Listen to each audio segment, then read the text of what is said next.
নমস্কার বন্ধুরা, আশা করি ভালো আছেন, সুস্থ আছেন। বাছাই করা গল্পকথা বা সঙ্গীতা অডিও বুক চ্যানেলের নতুন একটি পর্বে আপনাদের স্বাগত জানাই। আজ আপনাদের জন্য নিয়ে এসেছি শ্রী প্রভাত কুমার মুখোপাধ্যায়ের লেখা একটি মজার কাহিনী, বউ চুরি। গল্পটি শুনুন, আশা করি ভালো লাগবে। ভালো লাগলে লাইক ও শেয়ার করবেন প্লিজ, আর চ্যানেলটাকে সাবস্ক্রাইব করে আমাদের সাথে থাকবেন। তাহলে আর দেরি না করে শুরু করা যাক আজকের গল্প।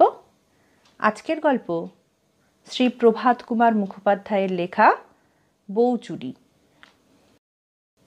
যে সময়ে নব্যবঙ্গে ব্রাহ্ম ধর্মে দীক্ষিত হইবার একটা ভারী ধুম পড়িয়া গিয়াছিল, সেই সময়ের কথা বলিতেছি।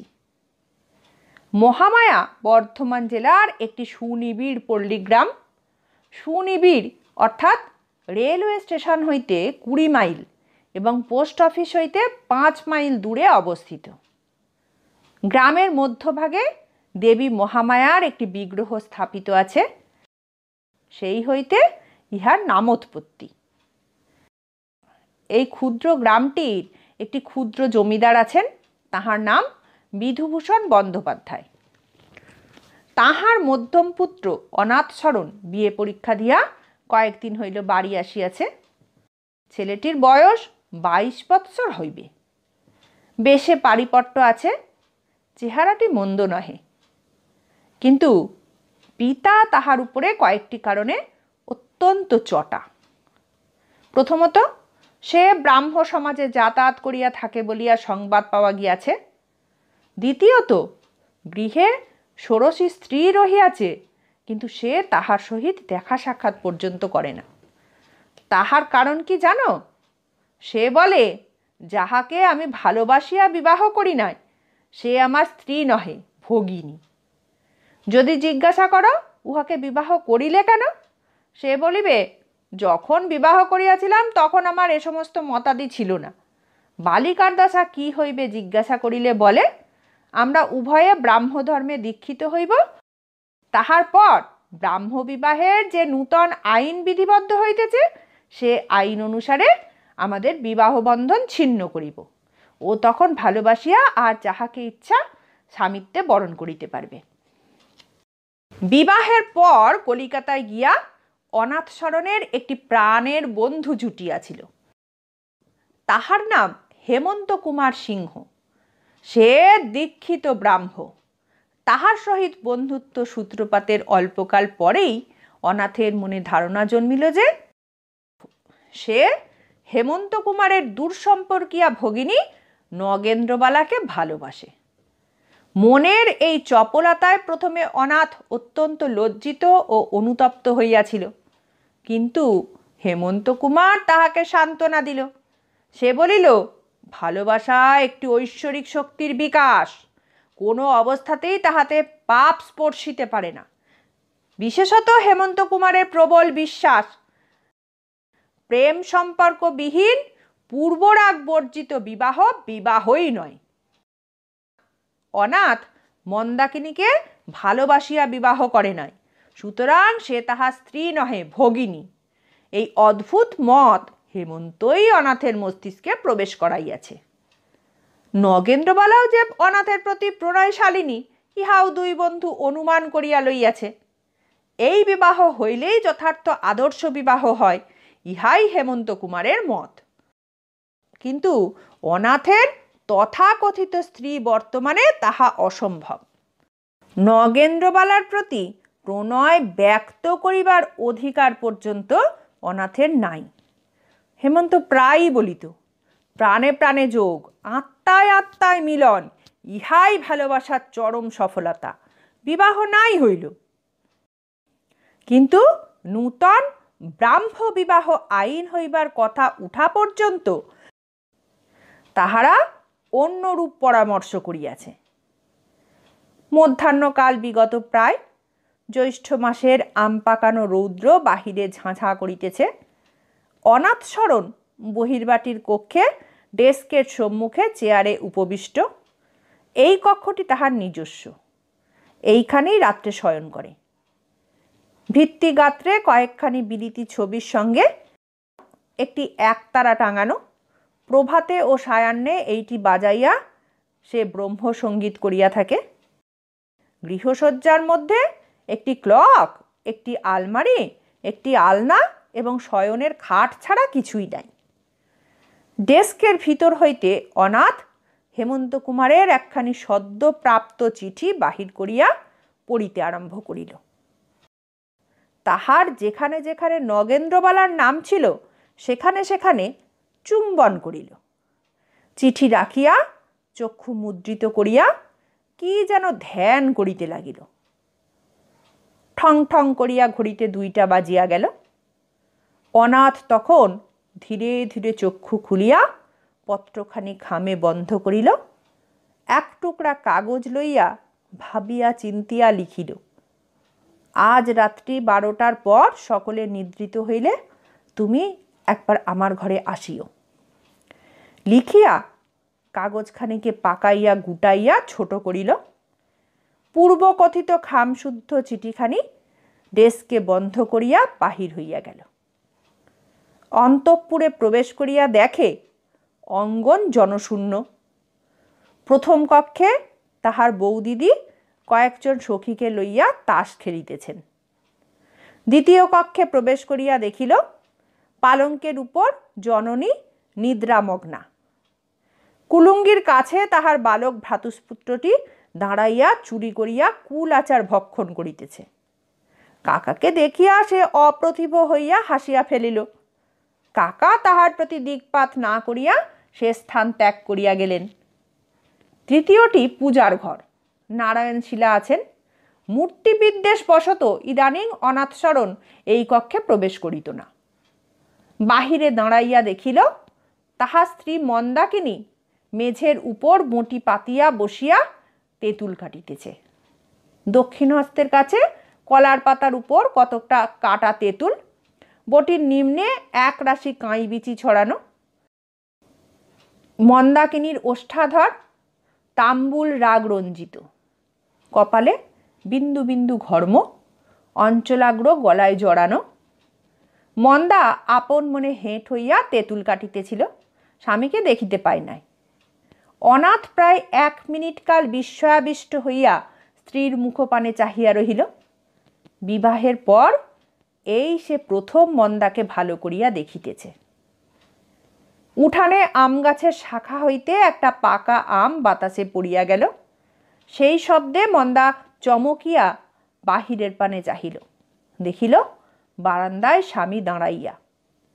তৎক্ষণাৎ সে বঁটি ছাড়িয়া উঠিয়া পড়িল, আধ হাত পরিমাণ ঘোমটা টানিয়া জানালার কাছে সরিয়া দাঁড়াইল। তাহার অঞ্চলবদ্ধ চাবিগুলি ঝিনঝিন করিয়া বাজিয়া উঠিল।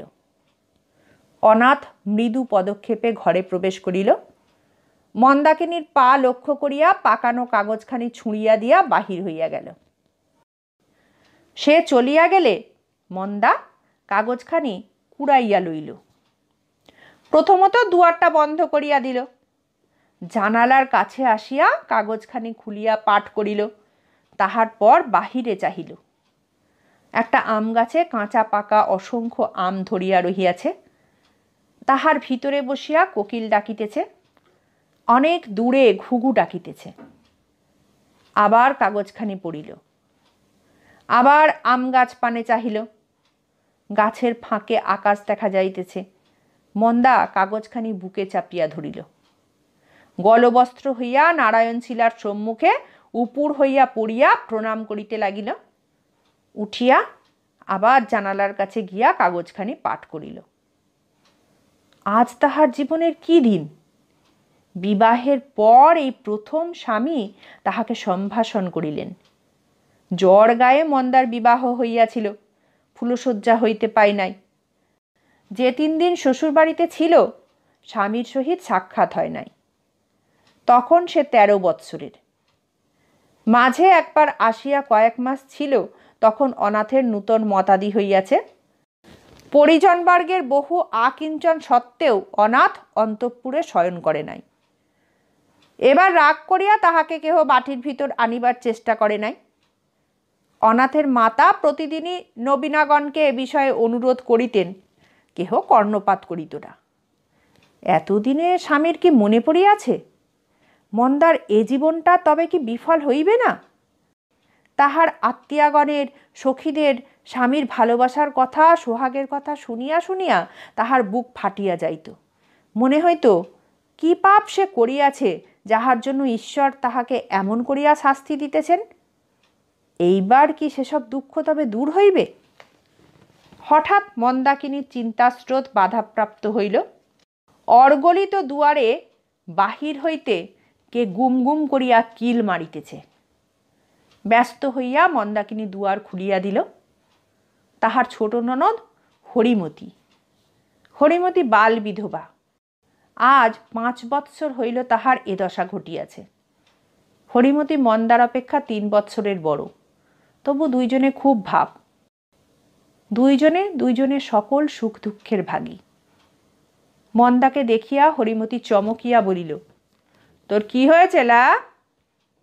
মন্দা ধীরে ধীরে উত্তর করিল, হবে আবার কি? দোর বন্ধ করে কি করছিলি? মন্দা চুপ করিয়া রহিল। তাহার ভাবভঙ্গি দেখিয়া হরিমতির ভারী সন্দেহ হইল। সে মন্দার গলাটি জড়াইয়া জিজ্ঞাসা করিল, কি হয়েছে বলবি নে ভাই? বলবো। কখন বলবি? রাত্রিরে। না, এখন বল। মন্দাও বলিবে না, হরিমতিও ছাড়বে না। শেষে মন্দা বলিল। শুনিয়া হরিমতি প্রথমটা চুপ করিয়া রহিল। তাহার পর অল্প অল্প হাসিতে লাগিল। মন্দা জিজ্ঞাসা করিল, হাসছিস কেন ভাই? হরিমতি বলিল, হাসছি তোর বটটির রকম দেখে। আমি যা ভেবেছিলাম তাই। এবার এসে অবধি ছোটদার উসখুস করে বেড়ানো হচ্ছে। বলেওছিলাম বড় বৌদিকে। কি বলেছিলি? বলেছিলাম, ওগো এবার হয়তো ছোটদার মন হয়েছে, এবার তোমরা চেষ্টা করে দেখো, এবার হয়তো ঘরে আসবেন। তা বৌদিদি বললেন, মন হয়েছে তো আসুক না, আমি কি বারণ করেছি নাকি? আমি বললাম, এতদিন আসেননি, এখন আপনা হতে কি আসতে পারেন? লজ্জা করে হয়তো। তিনি বললেন, সেবার অমন করে আমাদের অপমান করলে আবার আমি সাধ্যে যাব? আমি তেমন মেয়ে নই, যেমন কর্ম তেমনি ফল। 2 মাস তো ছুটি আছে, ফুগুক, জব্দ হোক। মন্দা বলিল, আমি কিন্তু ভাই যেতে পারবো না। কেন? সে আমার ভারী লজ্জা করবে। হরিমতি হাত নাড়িয়া বলিল, হলো দেখিস, করছি খুকি টিকি না, বরের কাছে যেতে লজ্জা করবে। কতক্ষণে যাবি ঘন্টা গুনছিস তাই বল, মুখে আর ন্যাকামো করতে হবে না। মন্দা বলিল, না ভাই, ঠাট্টা রাখ, আমার ভয় হচ্ছে। হরিমতি বলিল, প্রথম দিনটা ভয় হতে পারে, তা একদিন বই তো নয়। মন্দা বলিল, রোজ রোজ আমি যাব বুঝি, তাহলে একদিন ধরা পড়তে হবে না? হরিমতি বলিল, ধরা না পড়লে আর উপায় কি ভাই, একদিন লজ্জা তো ভাঙতেই হবে। মন্দা বলিল, তার চেয়ে তুই বরং বৌদিদিকে বল গে আর একবার, তিনি যা হয় করবেন। হরিমতি বলিল, আচ্ছা তা বলবো, কিন্তু আজকের দিনটা চুরি করেই তোদের দেখা হোক। দেখিস চুরির কাঁচা আমটা পেয়ারাটার মতন, চুরির সব জিনিসই বড় মিষ্টি। ছোট বউ, ও ছোট বউ, ঘুমুলি নাকি? রাত্রে শয্যায় হরিমতি মন্দাকিনীকে ডাকিল। মন্দাকিনী ধর্মর করিয়া উঠিয়া বসিল। জিজ্ঞাসা করিল, 12টা হয়েছে? 12টা ছেড়ে এই 1টা বাজলো ছোটদার ঘড়িতে। মন্দা জিজ্ঞেস করিল, তুমি বুঝি ঘুমিয়ে পড়েছিলে? হরিমতি বলিল, না, আমার চোখে কি আর ঘুম আছে? যত ঘুম তোর, যার বিয়ে তার হুঁকা নাই, পাড়াপড়শির ঘুম নেই। এই কথা বলিয়া হরিমতি প্রদীপ চালিল। আলনা হইতে একখানা ধোয়া দেশি শাড়ি পারিয়া বলিল, নে এইখানা পর।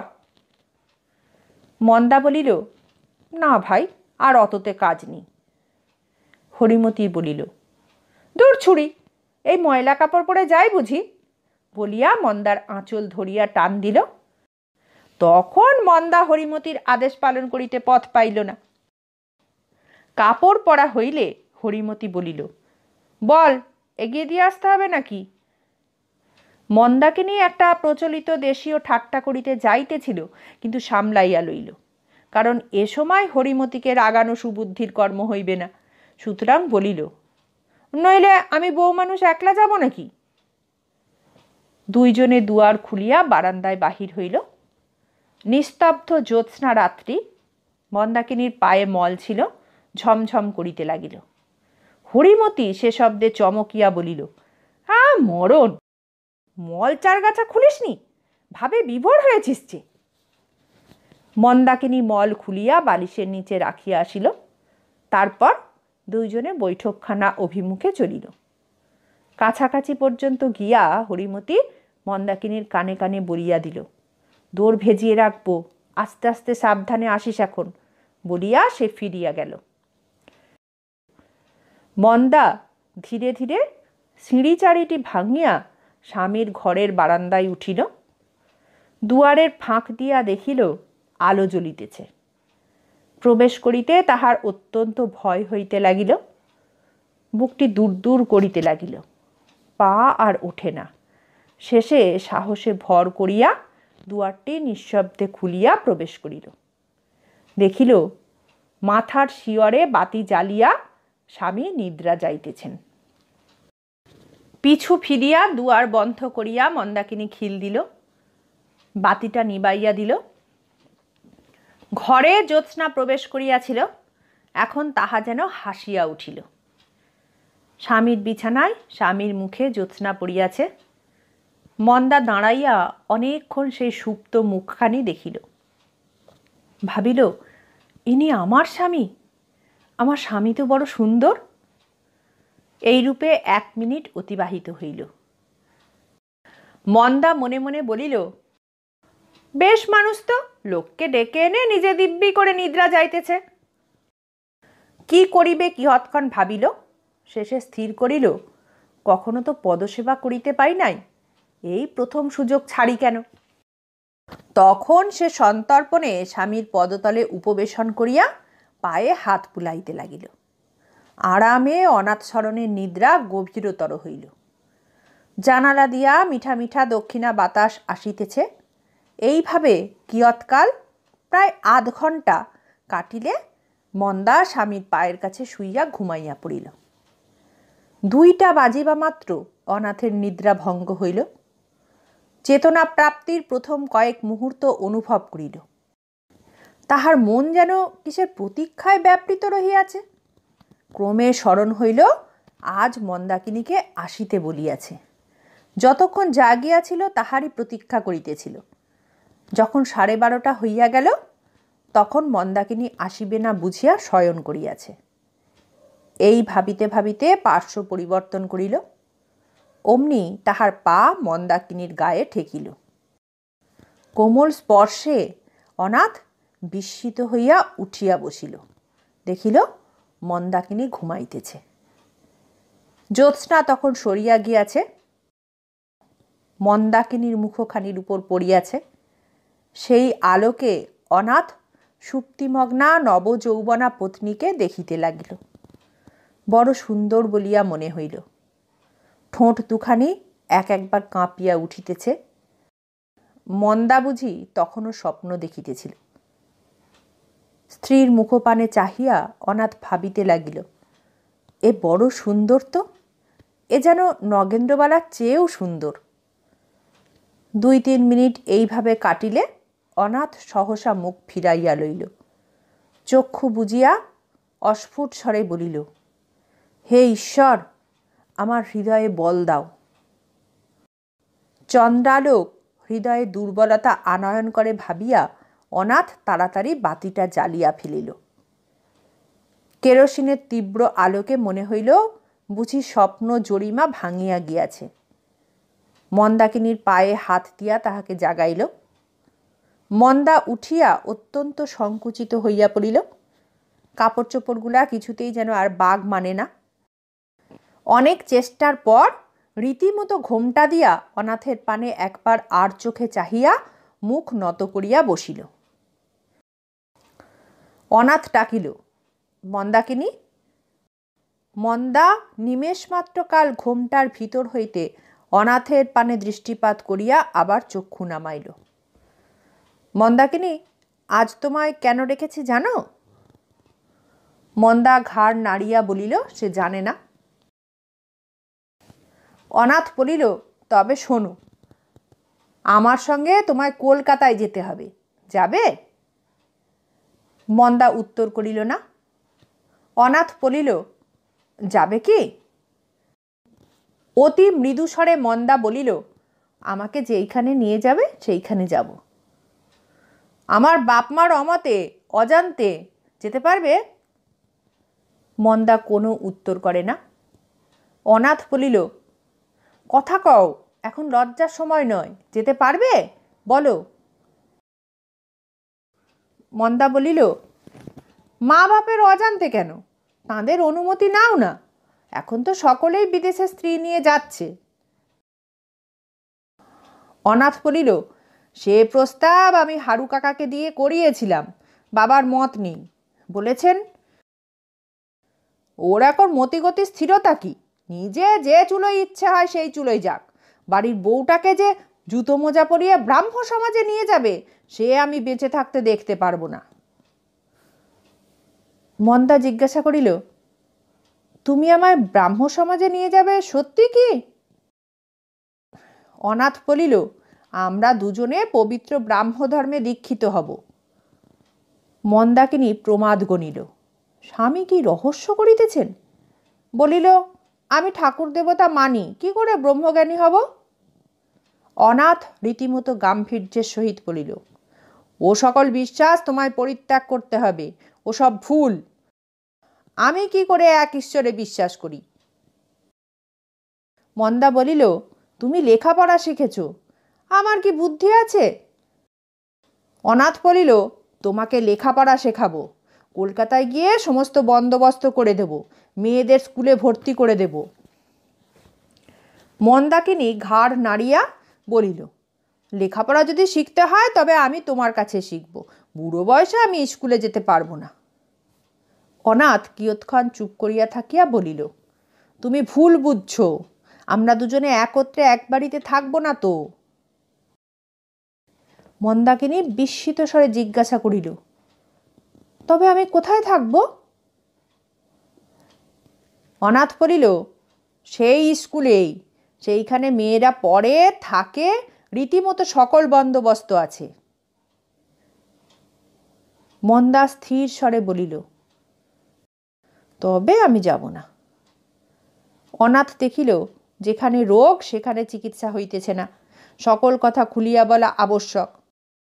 বলিল, কেন আমি এতদিন তোমার সঙ্গে দেখা সাক্ষাৎ করিনি, তুমি কিছু শুনেছ? মন্দা বলিল, শুনেছি, কিন্তু ভালো বুঝতে পারিনি। তবে বুঝিয়ে বলি শোনো।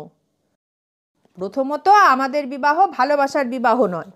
দ্বিতীয়ত, তার অনুষ্ঠানাদি পৌত্তলিক মত অনুসারে হয়েছে। এই দুটি কারণে আমার মতে আমাদের বিবাহ অসিদ্ধ। সুতরাং তুমি আমার স্ত্রী নও, বোনের মতো, বুঝলে? মন্দা বলিল, না, ছি ছি। অনাথ বলিল, তবে আর একটা কথা খুব স্পষ্ট করে বলি শোনো, আমি তোমায় ভালোবাসি নে। মন্দা বলিল, তা তো দেখতেই পাচ্ছি, আমি আর একজনকে ভালোবাসি।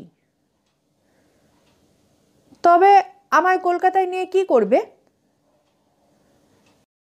অনাথ বলিল, দেখো মন্দা, আমি তোমায় ভালো না বেসে বিয়ে করেছি, সেই তোমার প্রতি যথেষ্ট অত্যাচার করা হয়েছে, তার উপর তোমার বাকি জীবনটা নিষ্ফল করে দিয়ে আর সর্বনাশ করব না। আমরা দুজনেই ব্রাহ্ম ধর্ম গ্রহণ করলে আমাদের বিবাহ বন্ধন ছিন্ন করা যাবে, তখন তুমি স্বাধীন হবে, যাকে ইচ্ছে বিবাহ করো। এই জন্য কলকাতায় গেলে আমাদের একত্র বাস অসম্ভব। সব কথা বুঝতে পারলে? মন্দাকিনী বেশি করিয়া ঘোমটা দিল, কোনো উত্তর করিল না, প্রশ্ন করিল না, কাঠের পুতুলের মতো বসিয়া রহিল। কিয়ৎক্ষণ পরে অনাথ জানিতে পারিল মন্দা কাঁদিতেছে। ইহাতে অনাথ মনে ক্লেশ অনুভব করিল। ইচ্ছা করিল মন্দার মুখের আবরণ খুলিয়া তাহার চক্ষু দুইটি মুছাইয়া দেয়, কিন্তু তাহার তীক্ষ্ণ কর্তব্যজ্ঞান তাহাকে বাধা দিল। এই গভীর রাত্রে নির্জন গৃহে যুবতী স্ত্রীলোকের অঙ্গ স্পর্শ করা নীতিসঙ্গত বলিয়া মনে হইল না। সুতরাং শুধু বলিল, মন্দা, কাঁদো কেন? আমি তোমার মঙ্গলের জন্যই তো বলছি। কিন্তু মন্দাকিনী কিছুই বলিল না, তাহার ক্রন্দনও থামিল না। অনাথ ডাকিল, মন্দা। এবার স্বর অন্যরূপ, এ যেন আদরের স্বর। এ স্বর শুনিয়া মন্দা বেশি কাঁদিতে লাগিল। অনাথ বিস্মিত হইয়া ভাবিল, এ কথায় মন্দার এত দুঃখ কেন, এত ক্লেশ কেন? একটা ভাবী পরিত্রাণের আনন্দ অনুভব করিল না? আমি ভালোবাসি না, ভালোবাসিতে পারি না, তাহা জানে। এ বন্ধন ছিন্ন হইলে জীবনে সুখময় পথে চলিবার অবসর পাইবে, তথাপি এ প্রস্তাবে এত দুঃখ কেন? তবে কি আমায় ভালোবাসে? এই সময় ঘড়িতে টং টং করিয়া 3টা বাজিল। মন্দা উঠিয়া বলিল, আমি যাই। অনাথ মন্দাকে স্পর্শ করিল, তাহার হাতখানি ধরিল, ধরিয়া বলিল, তোমার মনের কথা আমায় খুলে বলো মন্দা। মন্দা কম্পিত স্বরে উত্তর করিল, আমার এখন মাথার ঠিক নেই। অনাথ বলিল, তবে কাল আবার এসো। আসবে? দেখবো না মন্দা, কাল নিশ্চয়ই এসো। অনাথের কণ্ঠস্বরে একটা আগ্রহ ধ্বনিত হইল। মন্দা বলিল, আচ্ছা, বলিয়া সে বাহির হইয়া গেল। পরদিন যখন অনাথের নিদ্রাভঙ্গ হইল, তখন অনেক বেলা হইয়াছে। প্রথমেই মন্দাকিনীর অশ্রুপূর্ণ চক্ষু দুটি ছবির মতো তাহার মনে উদয় হইল। অনাথ উঠিয়া বসিল, দেখিল চুলে পরিবার একটি সোনার কাঁটা বিছানায় পড়িয়া রহিয়াছে। সেটি তাড়াতাড়ি বাক্সের মধ্যে লুকাইয়া ফেলিল। প্রাতে সে প্রতিদিন সঙ্গীত ও উপাসনা করিয়া থাকে, কখনো বাদ যায় না। আজ আর তাহা হইয়া উঠিল না। আজ তাহার মনটা বড় উদ্ভ্রান্ত। গ্রামের বাহিরে নদী তীরে গিয়া অনাথ পদচারণা করিতে লাগিল। কিয়ৎ পরে দেখিতে পাইল বাটির একজন ভৃত্য মাখন সর্দার ছুটিতে ছুটিতে তাহার অভিমুখে আসিতেছে। হঠাৎ অমঙ্গল আশঙ্কায় তাহার মন চমকিয়া উঠিল। কি হইয়াছে? ও কি আমাকে ডাকিতে আসিতেছে? মন্দাকিনীর কিছু হয় নাই তো? অথবা সে কিছু করিয়া বসে নাই তো? মাখন সর্দার নিকটস্থ হইলে অনাথ দেখিল সে কাঁদিতেছে। দ্রুত স্বরে জিজ্ঞাসা করিল, কিরে মাখন, কি হয়েছে? মাখন কাঁদিতে কাঁদিতে বলিল, আর দাদা ঠাকুর, সর্বনাশ হয়েছে, রোজা ডাকতে যাচ্ছি, কাটি ঘা। কাটি ঘা অর্থে সর্পাঘাত। অনাথ ভাবিল মন্দাকিনীকে সর্পে দংশন করিয়াছে। মাখন ততক্ষণে অনেক দূরে। কাহার এরূপ হইয়াছে তাহা জিজ্ঞাসা করা হইল না। তখনই অনাথ বাড়ি ফিরিল। প্রথমে সহজ পদবিক্ষেপ আরম্ভ করিয়াছিল, ক্রমে গতির বৃদ্ধি করিল, পরে দৌড়িতে লাগিল। সদর দরজায় বাড়িতে আসিতে একটু ঘুরিতে হয়। বাগানের দুয়ার দিয়া প্রবেশ করিল। বাগানে বাড়ির কাছাকাছি আসিয়া কিয়ৎ দূরে গাছের আড়ালে হরিমতী ও মন্দাকিনীকে দেখিতে পাইল। তাহারা পুষ্করিণীতে স্নান করিতে যাইতেছে। দেখিয়া অনাথ হাঁপ ছাড়িয়া বাঁচিল। উভয়ের মাথার কাপড় খোলা। মন্দাকিনীর মুখখানি বিষণ্ণতা মাখা, হরিমতীর চক্ষু দুইটি কৌতুকপূর্ণ। প্রথমে হরিমতীরা অনাথকে দেখিতে পায় নাই, কাছাকাছি আসিয়া দেখিতে পাইল। মন্দাকিনী ব্যস্ত হইয়া ঘোমটা দিল। হরিমতী অনাথের প্রতি যেন গোপনে হাস্য করিতেছে, যেন তাহার চক্ষু দুইটি দাদাকে বলিতেছে, আমি সব জানি গো, সব জানি। অনাথ জিজ্ঞাসা করিল, হরি, কাকে সাপে কামড়েছে? হরিমতী বিস্মিত হইয়া বলিল, সাপে কামড়েছে? কই, কাকে তা তো জানি নে। অনাথ বৈঠকখানায় গিয়া শুনিল মাখন সর্দারের স্ত্রীকে সর্পদংশন করিয়াছে। তখন সে মাখনের বাড়ির অভিমুখে চলিল। সেখানে গিয়া দেখিল অনেক লোক জমিয়াছে। রোজাগণ উচ্চস্বরে মন্ত্র পড়িতেছে, কিন্তু স্ত্রীলোকটি কিছুতেই বাঁচিল না। মাখন যখন রোজা লইয়া আসিল তখন সব শেষ হইয়া গিয়াছে। তাই দেখিয়া মাখনের যে কান্না, 5 বৎসরের বালকের মতো ভূমিতে লুটাইয়া লুটাইয়া সে কাঁদিতে লাগিল।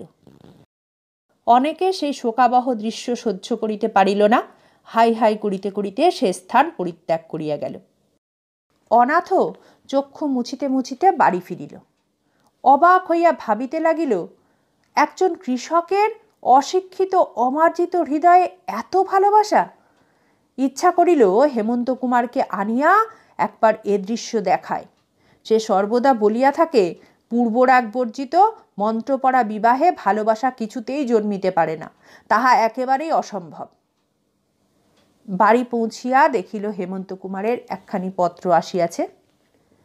সত্যমেব জয়তে, কলিকাতা, 17 জ্যৈষ্ঠ, সোমবার। প্রিয় ভ্রাত, গতকল্য তোমাকে যে পত্রখানি লিখিয়াছি তাহা প্রাপ্ত হইয়া থাকিবে। অন্য একটা সুসংবাদ আছে। কান্তপুরের রাজা শ্রীযুক্ত অশ্বিনীরঞ্জন রায় বাহাদুর তাহার পুত্রের জন্য গৃহশিক্ষক অন্বেষণ করিতেছিলেন। বৈকালে 2 ঘণ্টা পড়াইতে হইবে, বেতন 50 টাকা। আমি ইহা শ্রবণ করিয়া তাহার সহিত সাক্ষাৎ করিয়াছি। তোমায় তিনি ওই কার্যে নিযুক্ত করিতে পারিলে অত্যন্ত সুখী হইবেন, কিন্তু তাহা হইলে তোমায় 1 সপ্তাহের মধ্যে কার্যে প্রবৃত্ত হইতে হইবে।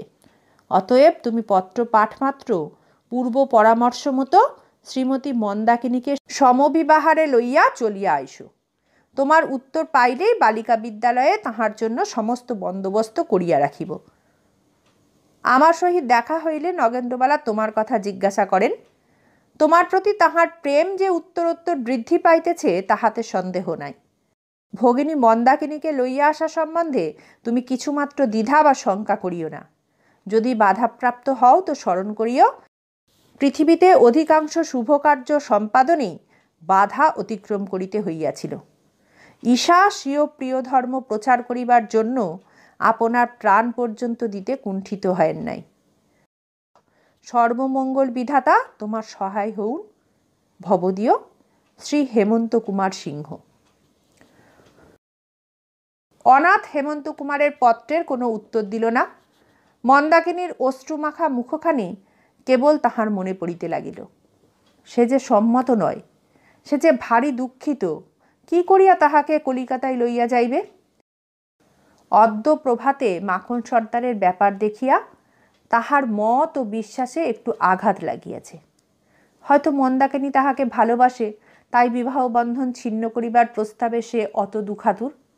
বিবাহের পূর্বে প্রণয় সঞ্চার না হইলে পরে যে তাহা হইবেই না, তাহার স্থিরতা সম্বন্ধে অনাথের মনে সংশয় উপস্থিত হইয়াছে। সন্ধ্যাবেলায় তাহার ভ্রাতুষ্পুত্রটি আসিয়া তাহার হাতে একটি পত্র দিয়া সবেগে পলায়ন করিল। খাম আঠা দিয়া বন্ধ, ভিতরে চিঠি রহিয়াছে, অথচ কোনো শিরোনামা নাই। অনাথ খামখানি ছিঁড়িয়া চিঠি বাহির করিয়া পড়িল। তাহাতে লেখা আছে, প্রিয় তমেশু, তুমি আমায় যেখানে লইয়া যাইবে যাইতে প্রস্তুত আছি। যেদিন যে সময়ে বলিবে আমি তোমার অনুগামিনী হইব। আজ রাত্রে সাক্ষাৎ করিতে পারিব না। চরণাশ্রিতা দাসী শ্রীমতী মন্দাকিনী দেবী। এই পত্র পাইয়া অনাথ ভারী বিস্মিত হইল। যাইতে প্রস্তুত? বিবাহ বন্ধন ছিন্ন করিতে তাহার দুঃখ নাই? কয় পংক্তি অনাথ বারংবার পাঠ করিল। যদি দুঃখ নাই তবে ভালোবাসে না, অথচ লিখিয়াছে প্রিয়তমেষু চরণাশ্রিতা দাসী। ইহার অর্থ কি? ভাবিয়া চিন্তিয়া শেষে স্থির করিল, ওগুলো বাঁধাগত, ওগুলোর বিশেষ কোনো অর্থ নাই। কিন্তু এই সিদ্ধান্তে উপনীত হইতে তাহার মনে ব্যথা বাজিয়া উঠিল। কিন্তু তাহা ক্ষণিক মাত্র। মনকে সে 2 তাড়া দিয়া জিজ্ঞাসা করিল, সে তোমাকে ভালোবাসে না বাসে তাহাতে তোমার কি? মন বলিল, না, তাহার জন্য আমার কিছুমাত্র মাথা ব্যথা নাই। নগেন্দ্রবালার মানসী প্রতিমাকে সে অত্যন্ত আগ্রহের সহিত বুকে চাপিয়া ধরিল। ভাবিল আর একদিনও বিলম্ব করা হইবে না, কল্লই মন্দাকিনীকে লইয়া কলিকাতা যাত্রা করিতে হইবে। রাত্রি 1টার সময় বাহির হইবে। 2 ক্রোশ দূরে রতনপুর গ্রাম, সে অবধি পদব্রজে যাইবে। সেখান হইতে গরুর গাড়ি করিয়া স্টেশনে যাইবে। তারকেশ্বর দিয়া যাইলে 8 ক্রোশ, পান্ডুয়া দিয়া যাইলে 11 ক্রোশ। পান্ডুয়া দিয়া যাওয়াই শ্রেয়, গ্রামের লোকজনের সঙ্গে দেখা হইবার সম্ভাবনা থাকিবে না। একটু দূর হইবে, বিলম্ব হইবে, তা আর কি হইবে। সারা রাত্রি তাহার নিদ্রা হইল না। ভবিষ্যৎ সম্বন্ধে নানা প্রকার কাল্পনিক আয়োজনে তাহার মস্তিষ্ক অত্যন্ত উষ্ণ হইয়া পড়িল। পরদিন সকালে উঠিয়াই মন্দাকিনীকে লিখিল, প্রিয় ভগিনী, আজ রাত্রি 1টার সময় যাত্রা করিতে হইবে। ওই সময় আমার ঘরে আসিও। জিনিসপত্রের মধ্যে দ্বিতীয় একখানি বস্ত্র ভিন্ন আর কিছুই লইও না। শ্রী অনাথশরণ বন্দ্যোপাধ্যায়। রাত্রি 1টার সময় স্ত্রীকে চুরি করিয়া অনাথ পলায়ন করিল। 2 দিন পরে বেলা 12টার সময় যখন পান্ডুয়ার বাজারে অনাথশরণ গোশকট হইতে মন্দাকিনীর সহিত অবতরণ করিল, তখন রৌদ্র অত্যন্ত প্রচণ্ড ভাব ধারণ করিয়াছে। 2 জনে সেদাক্ত কলেবর। গাড়ি ভাড়া চুকাইয়া দিয়া অনাথ একটা দোকানে উঠিল। দোকানি অভ্যর্থনা করিয়া মাদুর বিছাইয়া তাহাকে বসাইল। একটা ঝি আসিয়া মন্দাকিনীকে আড়ালে স্ত্রীলোকদের বসিবার স্থানে লইয়া গেল। সেই ঘরের পশ্চাতেই বারান্দা। বারান্দার নিম্নেই একটা প্রকাণ্ড দীর্ঘিকা। জল বড় নির্মল। মন্দাকিনীর শরীর বড় উত্তপ্ত, পিপাসায় কণ্ঠাগত প্রাণ। ঝিকে বাজার করিতে পাঠাইয়া মন্দাকিনী স্নান করিতে নামিল। তখনও সে যথেষ্ট বিশ্রাম করে নাই, গায়ের ঘাম পর্যন্ত মরে নাই। যতক্ষণ ঝি ফিরিল না ততক্ষণ 8 ঘণ্টা হইবে মন্দা জলে পড়িয়া রহিল। ঝি আসিলে উঠিয়া মাথা গা মুছিয়া রান্না চড়াইয়া দিল। এই অত্যাচারের প্রতিফল পাইতে কিছুমাত্র বিলম্ব হইল না। রন্ধন সমাপ্ত হইবার পূর্বেই মন্দা প্রবল জ্বরে আক্রান্ত হইল। অনাথ স্নান করিয়া জল খাইয়া স্টেশনে গিয়াছিল গাড়ির খবর লইতে এবং হেমন্ত কুমারকে টেলিগ্রাম পাঠাইতে। ফিরিয়া আসিয়া দেখে এই ব্যাপার। মন্দার গায়ে হাত দিল, গা একেবারে পুড়িয়া যাইতেছে। চক্ষু দুইটি জবা ফুলের মতো লাল বর্ণ। শীতে হাত পা ঠক ঠক করিয়া কাঁপিতেছে। সঙ্গে না আছে বিছানা, বালিশ, না আছে বাহুল্য বস্ত্র। মন্দা কিসেই বা শয়ন করে, কি বা গায়ে দেয়। অনাথ বলিল, একটু অপেক্ষা করো, আমি একখানা কম্বল চেয়ে এনে বিছানা করে দিচ্ছি। মন্দাকিনী বলিল, তুমি আগে খেতে বসো, তোমাকে ভাত বেড়ে দিই, তারপর শোবো এখন। অনাথ বলিল, পাগল, এখন ভাত বাড়তে হবে না, তোমার এমন অসুখ, আমি কি খেতে পারি? মন্দা কাঁপিতে কাঁপিতে বলিল, আমার অসুখ তা কি, তাহা বলে কি তুমি উপবাসী থাকবে? 2 দিনের কষ্টে তোমার মুখ শুকিয়ে আধখানি হয়ে গেছে। অনাথ দোকানির নিকট চাহিয়া একখানি বালাপোষ আর খান 2-3 কম্বল লইয়া আসিল। সেইগুলি দিয়া বিছানা করিয়া মন্দাকে বলিল, শোবে এসো। মন্দা বলিল, ও কি কথা, তুমি না খেলে আমি শোবো না। অনাথ শুনিল না, মন্দাকিনীকে শয়ন করাইল। বিছানায় শুইয়া মন্দাকিনী 2-3 বার বলিল, ভাত পেরে খেয়ে নাও তুমি, আপনি ঠান্ডা হয়ে গেলে খেতে কষ্ট হবে। কিন্তু আর বেশিক্ষণ জিদ করিবার শক্তি তাহার রহিল না। অল্পে অল্পে জ্বর ঘুরে অচেতন হইয়া পড়িল। 3 দিন পরে যখন মন্দাকিনীর জ্ঞান হইল, তখন সে চক্ষু খুলিয়া দেখিল বিছানার কাছে স্বামী বসিয়া। অনাথ জিজ্ঞাসা করিল, মন্দা কেমন আছো? মন্দা বলিল, ভালো আছি, তুমি ভাত খেয়েছ? বলিতে বলিতে আশেপাশে দৃষ্টি করিয়া দেখিল সে দোকানে নহে কাহার গৃহে পালঙ্কের উপর শয়ন করিয়া রহিয়াছে। জিজ্ঞাসা করিল, এ কি, আমি এ কোথায় রয়েছি? অনাথ বলিল, মন্দা, তোমাকে যে আর কথা কইতে শুনবো তা ভাবিনি। 3 দিন কেটে গেছে। এখানকার জমিদারের বাগান বাড়ি। মন্দা বলিল, 3 দিন? হ্যাঁ মন্দা, 3 দিন তুমি অচেতন হয়েছিলে। এখন যদি বাঁচাতে পারি তবেই সব সার্থক। মন্দা কিছুক্ষণ নীরব থাকিয়া অত্যন্ত ক্ষীণ স্বরে বলিল, তোমায় একটা কথা বলবো? অনাথ বলিল, কি মন্দা? আমাকে বাঁচিও না। এ কথা শুনিয়া অনাথের চক্ষু দিয়া জল আসিতে লাগিল। বলিল, ছি মন্দা, ও কথা কি বলতে আছে? তুমি ভালো হবে, তুমি বাঁচবে। মন্দার ঠোঁট দুটি কাঁপিয়া উঠিল। জল ভরা চোখ দুইটি অনাথের পানে ফিরাইয়া বলিল, কি হবে আমার বেঁচে? আমায় যেতে দাও। অনাথ বলিল, না মন্দা, তোমাকে আমি যেতে দেব না। মন্দা জিজ্ঞাসা করিল, কি করবে আমায় নিয়ে? অনাথ বলিল, আমি তোমায় ভালোবাসবো। রোগিণীর দুর্বল মস্তিষ্ক চিন্তার ভার আর সহিতে পারিল না। চক্ষু মুদিয়া মন্দা ঘুমাইয়া পড়িল। কিয়ৎক্ষণ পরে ডাক্তারবাবু আসিলেন।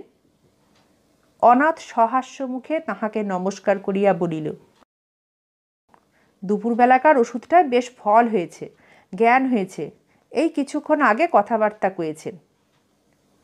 ডাক্তারবাবু বলিলেন, তবে আর ভাবনা নেই, এ জ্বরটুকু 2 দিনে ছাড়িয়ে দেব। কিন্তু আপনি যে মারা গেলেন, এ 3 দিন তো একরকম না খেয়ে আপনি ঠাই বসে আছেন। আপনার মতো পত্নীপ্রেমিক স্বামী আমি খুব কম দেখেছি। অনাথ মনে মনে বলিল, খুব কমই বটে। প্রকাশ্যে বলিল, আমার স্ত্রী আমি তো স্বভাবতই করব, কিন্তু আপনি যে সহৃদয়তার পরিচয় দিয়েছেন তার তুলনা নেই। প্রবীণ ডাক্তারবাবু আত্মপ্রশংসায় সংকুচিত চিত্ত হইয়া বলিলেন, আমি বেশি কি করেছি? আমি যা করেছি সেই তো আমার পেশা, জীবিকা। আপনি যদি বাবুদের বলে এই বাগান বাড়ি খুলিয়ে না দিতেন, তাহলে দোকানের সে স্যাঁতস্যাঁতে মেঝেতে কম্বলের উপর শুয়ে আমার স্ত্রী কদিন বাঁচতেন। ডাক্তারবাবু কথা উল্টাইয়া অন্য কথা পারিলেন। তাহার পর ঔষধ পথ্যাদি সম্বন্ধে উপদেশ দিয়া প্রস্থান করিলেন। সেদিন রাত্রি 10টায় মন্দার জ্বর মন্দ হইল। সে সারা রাত্রি সুনিদ্রা উপভোগ করিল। তাহার পার্শ্বে শয়ন করিয়া অনাথও কয়দিনের পর খুব ঘুমাইল। প্রভাতে যখন ডাক্তারবাবু আসিলেন, তখন মন্দাকিনী তাহাকে দেখিয়া মাথায় কাপড় দিল। জ্বর ছাড়িয়াছে শুনিয়া ডাক্তারবাবু অত্যন্ত আনন্দ প্রকাশ করিলেন। বলিলেন, আর কিছুমাত্র ভয় নাই, এখন ইহাকে খুব প্রফুল্ল রাখা প্রয়োজন। ডাক্তারবাবু চলিয়া গেলে অনাথ মন্দাকে নিয়মিত ঔষধপথ্যাদি সেবন করাইল। তাহার পর 2 জনের কথাবার্তা আরম্ভ হইল। মন্দা বলিল, এ কদিন কি খেলে?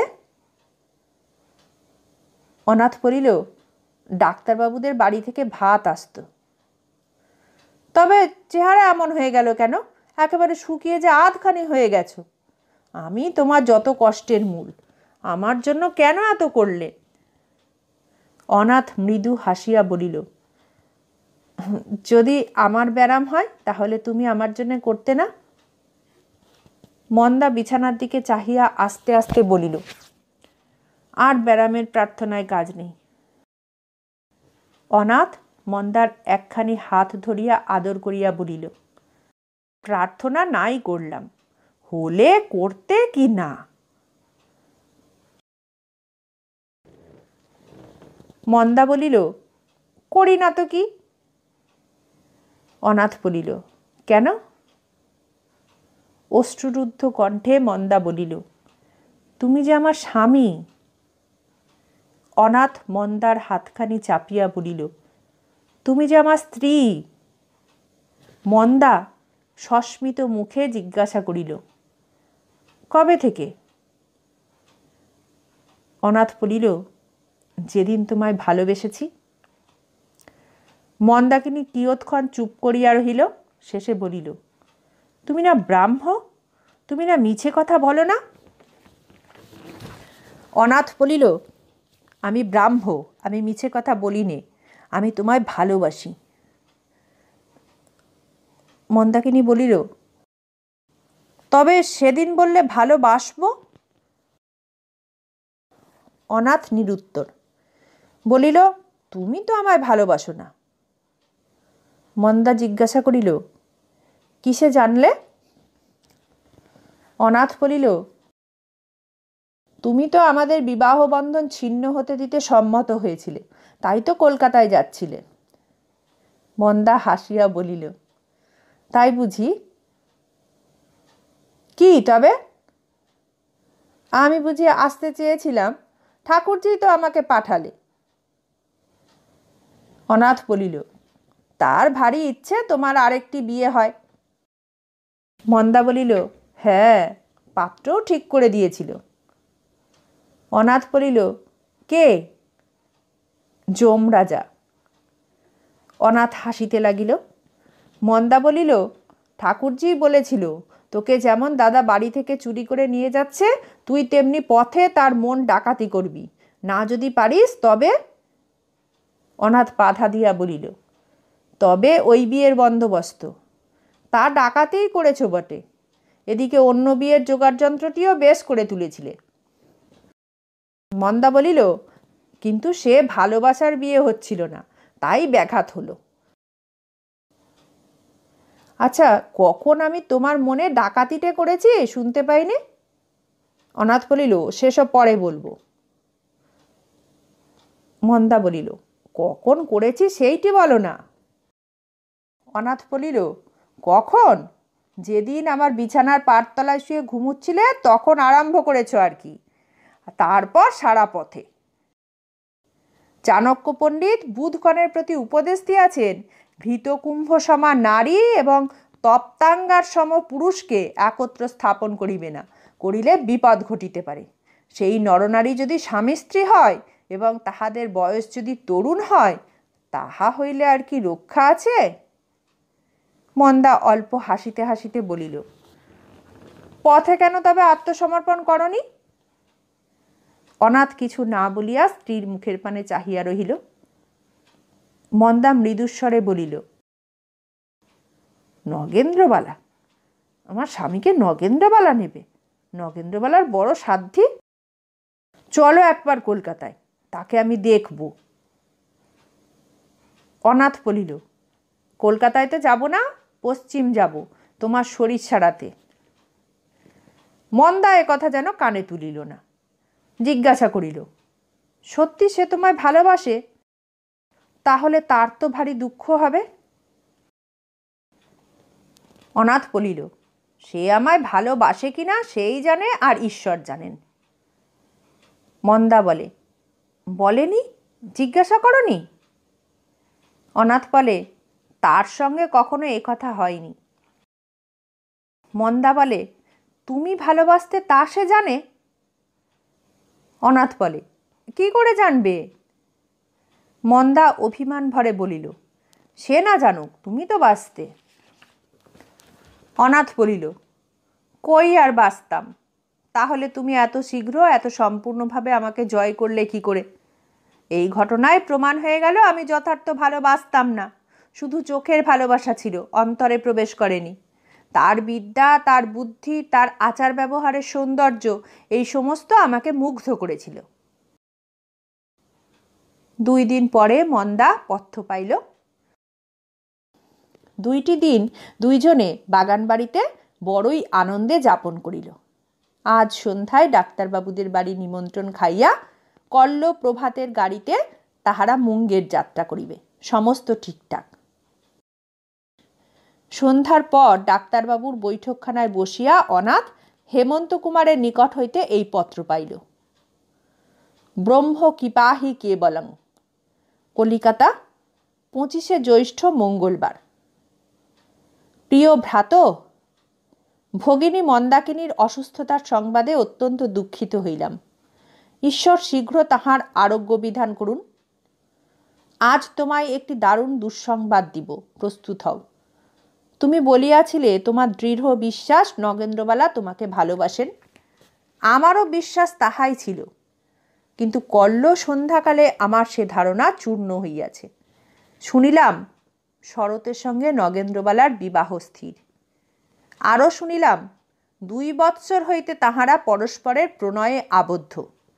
সুতরাং নগেন্দ্রবালার ব্যবহারে তুমি যে অনুমান করিয়াছিলে তোমার প্রতি তিনি প্রণয়বতী, তাহা তোমার ভ্রান্তি মাত্র। এখন তুমি কি করিবে? এ দুঃসহ শোক কেমন করিয়া বহন করিবে? তোমার আর একটা ভুল হইয়াছে। হিন্দুমতে যে বিবাহ সম্পন্ন হইয়াছে, নূতন ব্রাহ্ম বিবাহ আইনের সঙ্গে তাহার কোনো সম্পর্ক নাই। সুতরাং তোমরা উভয়ে ব্রাহ্ম হইলেও সে সম্বন্ধ ছিন্ন করিবার পথ বন্ধ। তুমি কি কলিকাতায় আসিবে? 4-5 দিনের মধ্যেও যদি ভগিনী আরোগ্য লাভ করেন, এখানে আসিতে পারো। তাহা হইলেও পূর্বকথিত রাজবাড়ির সেই কার্যটি হস্তান্তরিত হইবে না। কিন্তু আমার পরামর্শ, ভগিনীকে গৃহে পাঠাইয়া দিয়া তুমি কিয়দ্দিন হিমালয়ের কোনো নিভৃত প্রদেশে গমন করো তো তপস্যা ও উপাসনার দ্বারায় চিত্ত স্থির ও আত্মশান্তি বিধান করিবে। ভবদীয় শ্রী হেমন্ত কুমার সিংহ। রাত্রি 9টার পর ডাক্তারবাবুর বাড়ি হইতে ফিরিয়া অনাথ স্ত্রীকে পত্রখানি দেখাইল। মন্দা পড়িয়া হাসিয়া বলিল, তবে আর নগেন্দ্রবালার উপরে আমার রাগ নাই। মুঙ্গেরে না গিয়ে কলকাতাতেই চলো, নগেন্দ্রবালার বিয়েটা দেখতে হবে। অনাথ বলিল, তাই চলো। মুঙ্গেরে যাবার আর একটা উদ্দেশ্য ছিল, আমায় ভুলে যেতে নগেন্দ্রবালাকে অবসর দেওয়া। শুনিয়া মন্দাকিনী ভারী অভিমানের ভান করিল। বলিল, তাই যখন মনের কথা খুলে বললেই তো হতো। বলা হলো, তোমার শরীর সারাবার জন্য পশ্চিমে যাচ্ছি। বাহিরে অন্ধকার বকুল গাছে একটা কোকিল বসিয়াছিল। সে হয়তো মানবের ভাষা বুঝিতে পারে। বুঝি মন্দাকিনীর এ ছলনাময় মান কথা শুনিয়া সে ভারী আমোদ পাইল, তাই মুহুর্মুহু ঝঙ্কার দিতে আরম্ভ করিল। অনাথ স্ত্রীকে বক্ষের নিকট টানিয়া লইল, তাহার মুখচুম্বন করিয়া বলিল, না গো না, তা নয়।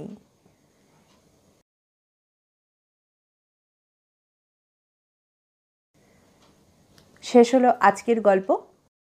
পরবর্তী গল্প নিয়ে খুব শিগগির ফিরে আসব। সবাই ভালো থাকবেন, সুস্থ থাকবেন, আনন্দে থাকবেন। নমস্কার।